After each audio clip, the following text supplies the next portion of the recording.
Muy buenas noches, bienvenidos a La Voz de la Palabra que conduce Natasha Santander, tu servidora y amiga. Detrás del micrófono es un programa lleno de entrevistas para conocer un poco más de la biografía de las personas que han marcado la trascendencia en la vida de los salmantinos. En este sábado 21 de octubre quisiera comenzar con una frase de este filósofo griego, Platón, que dijo: todo aprendizaje tiene una base emocional. El motivo de esta cita o de esta frase de este filósofo griego, seguidor de Sócrates y de Aristóteles, es porque nos acompaña una invitada sumamente especial que se dedica precisamente al aprendizaje, al conocimiento y a la educación. Ella es la licenciada en educación primaria, Denise Damián Ramírez, a quienes le agradecemos su presencia esta noche aquí en Detrás del Micrófono y le damos la más cordial de las bienvenidas. Muchas gracias, licenciada Denise, por estar presente en este programa. Muchas gracias. Hola, buenas tardes. Gracias sobre todo a la invitación a la radiofusora, Radio Esperanza, y a usted también. Muchas Muchas gracias. gracias.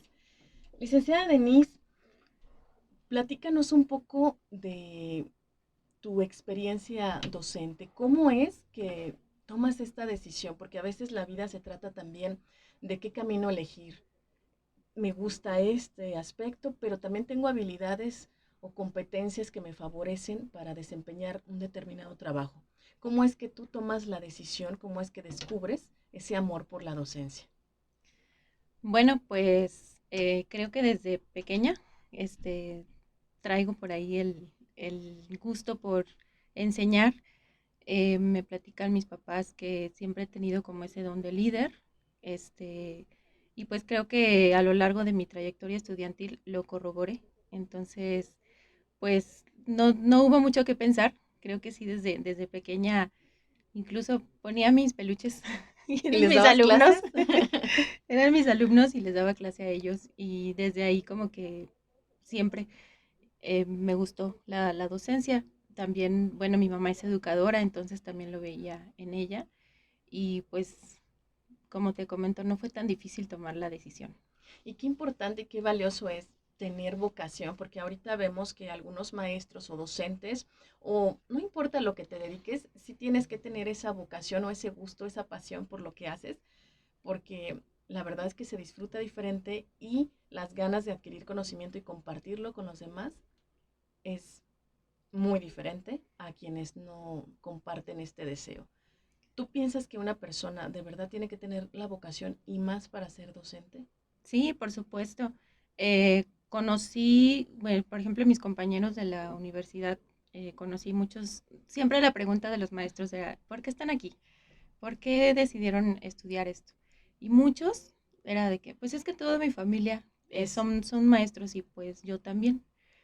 Pero pero pues eso si te te habla de gusta, que no, ajá, les exacto, preguntaban, pero si te gusta. es lo que tú No, quieres pues realmente, sí, no como están que no estaban muy convencidos. convencidos. Y bueno, la verdad es que de mi familia, pues no somos muchos maestros. Familias así, de mi familia directa, Ujú. pues no, digo, mi mamá educadora, pero pues no mucho que ver con, por ejemplo, ya la primaria, la superior, media superior. Pero sí es importante tener la vocación, porque también mi abuelo decía, cuando tú digas que es tu trabajo, pues así como que ya salte de ahí, porque el trabajo es lo que cuesta, ¿no? Y cuando no te cuesta, cuando lo disfrutas, es cuando debes de quedarte justo ahí en ese lugar, porque es lo que estás disfrutando hacer, no que te está costando trabajo hacer, Y la famosa frase, ¿no? Que dicen, me pagan por hacer algo que me que me gusta gusta. y no representa realmente como esa presión de que, ching, tengo que ir al trabajo, o que son maestros frente a grupo y dices, no quiero entrar al grupo, no soporto.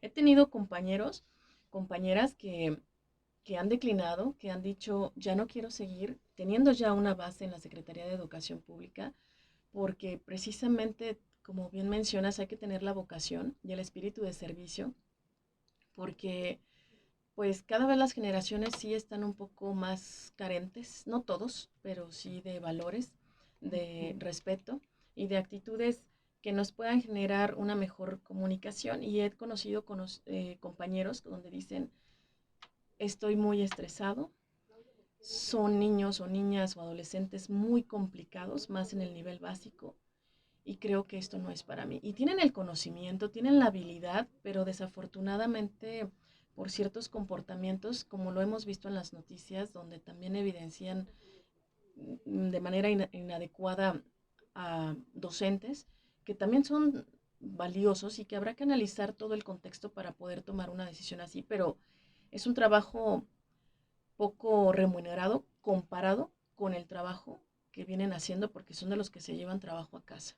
Son Así de los es. que aportan algo más, no es nada más me presento, doy una clase. Hay muchas cosas detrás de lo que implica ser un maestro. Así es, y es bien importante lo que mencionas, sobre todo los que toman la decisión definitivamente de no, no es lo No seguir. mío, creo que Ajá. es la más correcta porque si no estaríamos, o sea, nosotros no trabajamos en una fábrica, no es que, híjole, se echó a perder esta producción, bueno, pues hacemos otra. Estamos trabajando con seres humanos y que podemos dejarles una huella positiva o una huella negativa.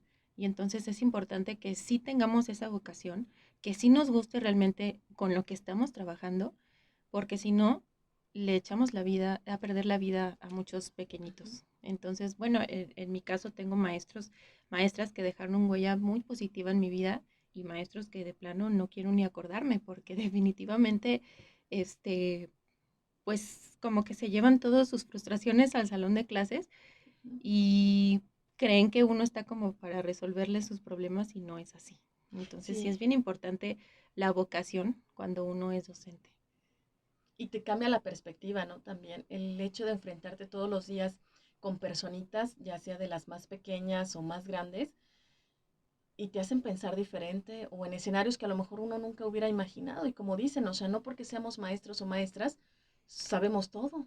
Realmente también aprendemos y nos dejamos enseñar por los más pequeños que tienen mucho que compartirnos, ¿no? Así es, y muchas lecciones de vida sobre todo. Nos topamos con todo tipo de niños que vienen de todo tipo de familias y que nos platican, los niños nos platican absolutamente todo lo que hay en casa y Y lo entre que más viven. pequeños también, como no saben de la privacidad y Así demás, es, las mamás y me comentan también que cuando en compañeros que tenemos pues en el nivel básico, donde la mamá viene y dice una cosa, señora, pasa esto, les dicen los docentes, las educadoras, no, no, no, no, no, esto no es así en casa, es muy distinto, no sé de dónde habrá aprendido. Y cuando entrevistan al pequeño o la pequeña, pues realmente la mamá mintió, así porque los es. niños Dicen la verdad. dicen la verdad, dicen pues así pasa. Sí, así es. Entonces también como docentes no nada más vamos a enseñar, también sacamos mucho aprendizaje de cada uno de nuestros niños. Ujú. Yo estaba escuchando recientemente un término que para mí es nuevo, o era nuevo en ese momento, que es el adultocentrismo. Y se trata de que no hacemos caso. Lo voy a hablar en primera persona de los menores. Es como eres niño o eres niña, pero eres de edad muy pequeña, tú no me puedes enseñar nada. Tú no opines, tú no sabes, no te vamos a considerar en las opiniones. Y eso es, como mencionabas, en algunos casos frustrante porque tienen todo el derecho del mundo a opinar. Sin embargo, pues poco a poco van avanzando los derechos humanos y ya no se considera como una extensión del papá o de la mamá, sino que ya son Un individuo. individuo y se les reconoce como tales. Pero ese término del adultocentrismo lo manejamos todavía. Es de, no le preguntes al niño, no cuenta, o no le preguntas a la niña qué tiene, él va a hacer lo que digamos. ¿Y por qué no girar eso y preguntarle, ¿y tú qué piensas? ¿Tú qué quieres? Y explicarle sí o no, pero también considerarlo porque a veces ellos también tienen las respuestas y nosotros adultos nos cerramos a escuchar. Sí, así es, sobre todo decidimos por ellos. Y hay una edad en la que pues obviamente, pues ahora sí que por la edad que tienen, pues nosotros como adultos tenemos que tomar las decisiones. Pero ya hay una cierta edad, por ejemplo, a partir del preescolar en los que ellos ya opinan sobre todo lo que quieren, lo que no quieren, lo que les gusta, lo que no. Incluso, bueno, pues en la actualidad que ya hay más escucha hacia los niños, es bien importante sobre todo sí tomarlos en cuenta porque podemos incluso salvar vidas o salvar incluso abusos, porque cuántas veces en la, o sea, épocas anteriores era de que pues si abusaban a lo mejor de un niño, pues ellos no tenían la confianza de venir y decirnos, me está pasando esto o me están haciendo esto. Y ahorita creo que sí tenemos que tener un poquito más esa apertura para escucharlos y sobre todo que ellos vean que su opinión, su voz vale mucho. Entonces sí es muy importante pues escucharlos sobre todo y a cualquier edad. Incluso, bueno, pues hasta lo más simple, ¿no? Yo me quiero poner esta ropa porque yo quiero y a veces, aunque vamos a ir a una fiesta y así de, ¿por qué te quieres poner eso? No combina o algo así. Pues ni modo, es la manera en que nosotros les estamos demostrando que su voz tiene un valor importante dentro de nuestra sociedad.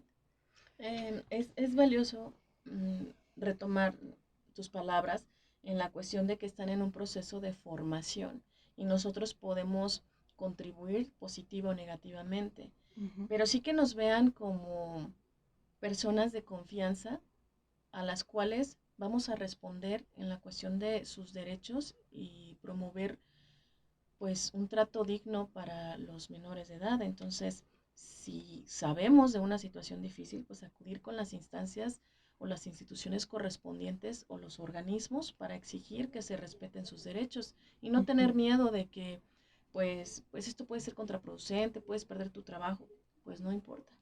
Vamos a ayudar siempre al más vulnerable o al que en ese momento represente pues el más débil. Ujú, así es. Y esta base emocional que decimos que tiene que tener la educación, también creo que es una enorme responsabilidad dejársela solo a los maestros o a las maestras, a los docentes, porque finalmente papá y mamá son los encargados de este proceso y hay quienes se deslindan y piensan que en la escuela pues se van a hacer cargo como una guardería y no hay un seguimiento académico, hay un desconocimiento sobre qué le pasa al cuerpo de tu hijo, de tu hija, está en la adolescencia, hay, bueno, que se solapan muchos comportamientos que deben detenerse porque lo mismo que hagan en casa, estoy hablando de conductas inapropiadas, desafortunadamente las reproducen en la escuela y pues no tenemos todos la misma cultura de prevención y es muy importante enseñarles. Sí, es parte de la educación, pero también es parte de una responsabilidad que debe ser compartida y no designada solamente al docente de cómo comportarte, cómo conducirte, cuidar tu cuerpo, quién dejas que te toque y quién no, porque hay mucha vergüenza, mucha pena y si no nos abrimos a estos temas, pues es difícil, ¿no? Si no se los enseñamos en la etapa correspondiente con los libros, con argumentos, con información, pues es difícil que puedan defenderse y decir, ah, esto me está pasando en casa, pensé Claro. que estaba bien y no. Así es, normalizan muchas situaciones que no son correctas. Hace poco platicando con colegas, coincidimos mucho en que estamos recibiendo niños emocionalmente destrozados. O sea, estamos recibiendo niños en la mañana llorando. eh, Cuando uno se acerca y les pregunta qué tienes, qué te pasa, pues te cuentan unas situaciones que vivieron en casa antes de ir a la escuela. O sea, ni siquiera meses Días o... atrás, Ajá. sino antes de ir a la escuela, te platican lo que pasó en su casa y los mandan hacia la escuela sin ni siquiera darles una explicación de lo que observaron o de lo que vivieron. Recibimos niños desnutridos, recibimos niños que no desayunaron, que les duele la cabeza porque ni comieron, ni cenaron, ni desayunaron. ¿Y cómo van a aprender? Y así no se aprende. Y sobre todo es bien importante las emociones, trabajar las emociones con los niños porque no les estamos explicando por qué están ocurriendo ciertas cosas. Y estamos al contrario involucrándolos en los problemas que tenemos los adultos sin ellos entender. Y así es como se normaliza la violencia o se normalizan muchas cosas y ellos después lo van a repetir. Como diciendo también, déjalo, ni entiende, déjalo, él ni escuchó. Y es lo que Exactamente. hablamos del adultocentrismo, una Así vez es. más. No, no nos vio. No, ay, no va a decir nada. No, sí, sí vienen y dicen y sobre Y todo también sus emociones, ¿verdad? malinterpretan lo que está pasando.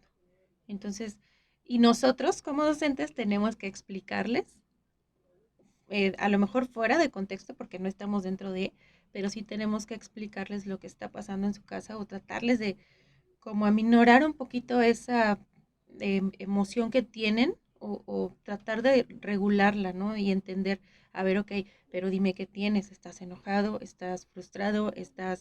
O sea, primero enseñarles cuáles son esas Y emociones que la sientan, y porque sobre está todo bien. que ellos expresen, ¿no? O sea, que si estás enojado, pues tienes que sacarlo. Y eso pienso yo que debería de ser en casa. Pero pues como mencionabas hace rato, nos dejan a nosotros todo el trabajo. Entonces ya no nada más somos docentes, ya somos psicólogos, ya somos cocineros, ya somos de todo, porque tenemos que resolverles lo que se supone que en casa se tiene que prever. Y yo estoy de acuerdo que si somos docentes nos estemos capacitando constantemente, pero como decimos, es una tarea que requiere el acompañamiento de todos. Los principales involucrados son papá y mamá o las personas tutores, porque si ellos no se capacitan, si ellos no saben, pues desafortunadamente todo lo que se enseña en la escuela difícilmente con las mejores intenciones, pues va a rendir buenos frutos. Así es, y bueno, desde hace 2 ciclos em, se trabaja la materia que es socioemocional, educación socioemocional. Y ahí es cuando como que estábamos, de repente como que decíamos nosotros como maestros, ay, o sea, ahora también vamos a ser psicólogos, ahora también tenemos que trabajar incluso, este, pues temas que tienen que ver con las emociones, pero bueno, por un lado está bien, por otro obviamente le corresponde a los papás, pero a nosotros docentes también nos dejan, como trabajarla de una manera, digamos, correcta y sobre todo ver o hacerles ver a los papás que repercute mucho que los niños estén bien emocionalmente para que su aprendizaje sea el más óptimo. ¿Te parece bien si antes de hacer una pausa y retomamos el mensaje para, bueno, conectarnos en las redes sociales? Leemos el mensaje del maestro Eduardo Reyes, un colega también de nosotras. Sin duda las nuevas generaciones requieren mayor atención y pues capacitarnos al respecto en todos los aspectos para comprenderlos, ¿no? Y más por el contexto en el que estamos viviendo. Ujú. Le parece una entrevista muy interesante. Gracias, maestro Eduardo Reyes, por estar siempre en contacto y por ser seguidor de este programa. Bueno, vamos a hacer una pausa bien y en un momento regresamos para retomar este tema en la cuestión de la educación y el proyecto que has emprendido en tu historia de vida de la licenciada en educación Denise Damián Ramírez. Gracias.